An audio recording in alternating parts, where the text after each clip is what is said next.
யோவான் 12ஆம் அதிகாரம். பஸ்கா பண்டிகை வர 6 நாளைக்கு முன்னே இயேசு தாம் மரணத்திலிருந்து எழுப்பின லாசரு இருந்த பெத்தானியாவுக்கு வந்தார்.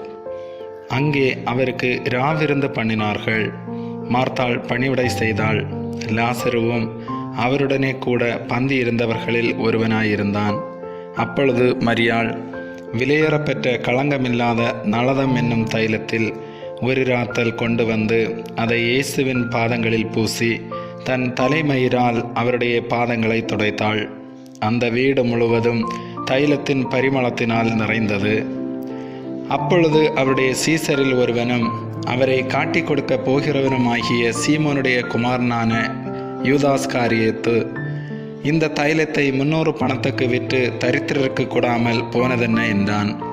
அவன் தரித்திரரை குறித்து கவலைப்பட்டு இப்படி சொல்லாமல், அவன் திருடனான